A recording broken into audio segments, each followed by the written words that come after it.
ఈ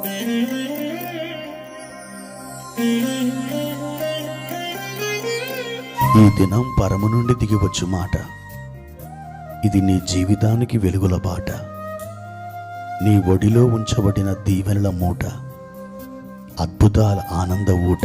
జూలై 8 సంవత్సరమంతా మీరు బైబిల్ చదివి ముగించడానికి ఈరోజు మీరు చదవలసిన లేఖన భాగం ఉదయం యోబు గ్రంథం 36, 37 అధ్యాయాలు, సాయంత్రం అపోస్తుల కార్యములు 15వ అధ్యాయము 22 నుండి 41 వరకు. ప్రభునందు నా ప్రియమైన దేవుని బిడ్డలారా, ఈ ఉదయకాల సమయంలో దేవుని కృప మీకు తోడైనగాక. ప్రియ దేవుని బిడ్డలారా, ఎలా ఉన్నారు? బాగున్నారు కాదు? రాత్రంతా చక్కగా నిద్రపోయారా? ఈ ఉదయకాలం మీరు ప్రభు సన్నిధికి వెళ్ళి ప్రార్థించి, ఆయనను స్తుతించి, మహిమపరిచి, ఘనపరిచి, దేవుని వాక్యాన్ని చదివి ఆ వాక్యములో నుండి ఆయన యొక్క స్వరాన్ని విని ఈ దినం మీరు నూతనంగా ప్రారంభించడానికి మీరు ఆయత్తమయ్యారా?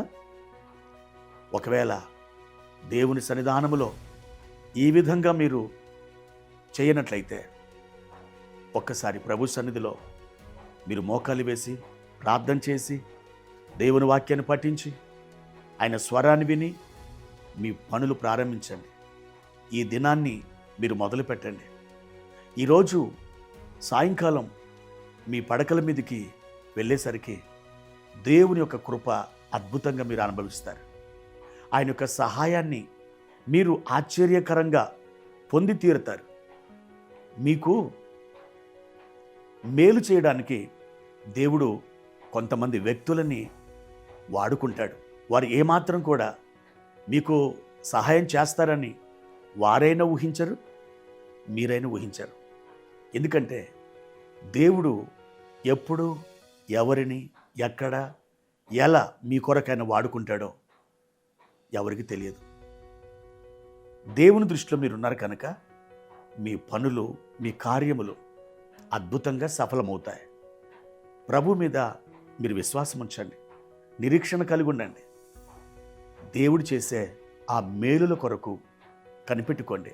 ప్రియ దేవుని బిడ్డలారా, 16వ కీర్తన 8వ వచనాన్ని చదువుకుందాం. సదాకాలం యెహోవా యందు నా గురి నిలుపుచున్నాను, ఆయన నా కుడిపార్శ్వమందున్నాడు గనుక నేను కదల్చబడను. భక్తుడైన దావీదు మాటలు, విశ్వాసంతో ప్రభు సన్నిధిలో పరిశుద్ధాత్మ ప్రేరణ ద్వారా అతడు వ్రాసిన మాటలు. ప్రియ దేవుని బిడ్డలారా, దావీదు అంటున్నాడు, ప్రభు నా కుడి పార్శ్వమందున్నాడు కాబట్టి నేను ఎంత మాత్రమును కదల్చబడను. ఈ మాట కేవలం దావీదు ఒక్కని కొరకేనా? మన కోసం కూడానా? ఈ మాటలు మన కోసం కూడా. ఎందుకనంటే మన కోసమై అటువంటి అవసరాన్ని, అటువంటి పరిస్థితిని దావీదు జీవితంలో దేవుడు అనుమతించి ఆ మాటలు రాయించాడు. దావీదు ఆ మాటలు తన కొరకే రాసుకున్నాడని తనకనిపించింది. కానీ భవిష్యత్ కాలంలో అవి లేఖనమై పరిశుద్ధాత్మతో మన కొరకు దేవుడిస్తున్న మాటలని బహుశా దావీదు కూడా ఊహించుండడు. ఈ మాటలు నీ కొరకే. అవును, ఈ మాటలు నీ కొరకే. అయితే ఒక్క మాట, దావీదు తన గురిని ఎవరి మీద నిలిపాడు? దేవుని మీద. ఎంతకాలం నిలిపాడు? సదాకాలం. అవును, నీ గురి కేవలం దేవుడు మాత్రమే అయి ఉండాలి. నీవు దేవుని మీద గురి నిలిపితే నీ గురి ఎన్నడూ తప్పదు. నీవు దేవుని మీద నీ ఆలోచన ఉంచితే, నీ మనస్సును కేంద్రీకరిస్తే ఎన్నడూ కూడా దేవుడు నిన్ను దాటిపోడు. ఆయన నీ కుడిపార్శ్వమందు నిలబడతాడు. ఎన్ని శక్తులు, ఎంతమంది వ్యక్తులు నిన్ను కదిలించాలని, నిన్ను నీ స్థానం నుండి తప్పించాలని, తరమాలని అనుకున్నప్పటికీ ఎంత మాత్రం వారికి సాధ్యం కాదు. దేవుడు నీకు పునాదులు వేసి ఆ పునాదుల మీద నిన్ను నిలబెట్టాడు. ఏ శక్తి నిన్ను కదిలించగలదు?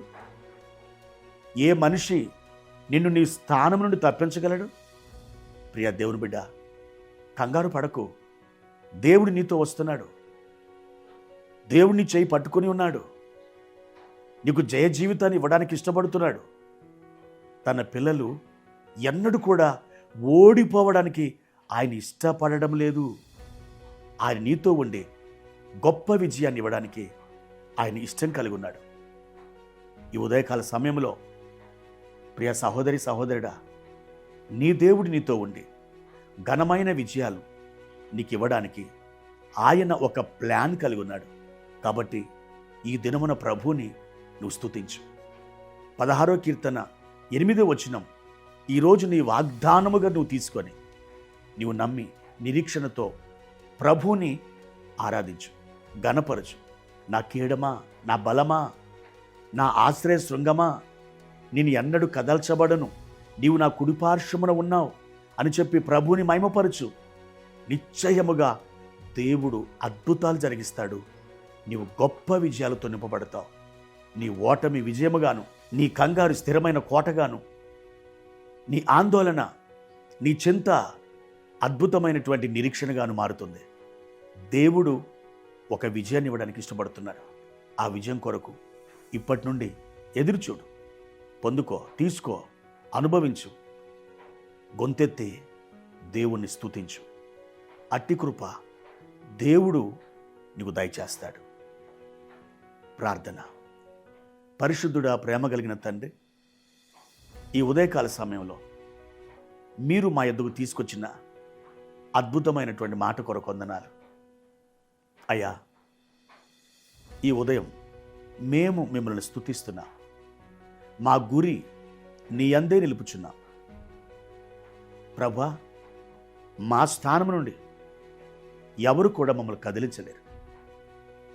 మా స్థానంలో మేము ఈ రోజున ఉన్నామంటే ఎవరూ మమ్మల్ని స్థాపించలేదు, కానీ నీవే ఈ స్థానములు మమ్మల్ని స్థాపించావు. కాబట్టి దుష్టుడు ఎంత మాత్రమును మమ్మల్ని కదిలించలేడు. మా నాయన, మీకు వందనాలు. మా ప్రియులను దీవించి బలపరిచి, ధైర్యపరిచి, నిరీక్షణతో వారి నింపి మహిమ పొందుమని యేసు నామములో ఈ ప్రార్థన అడిగి వేడుకుంటున్నాము తండ్రి. ఆమేన్.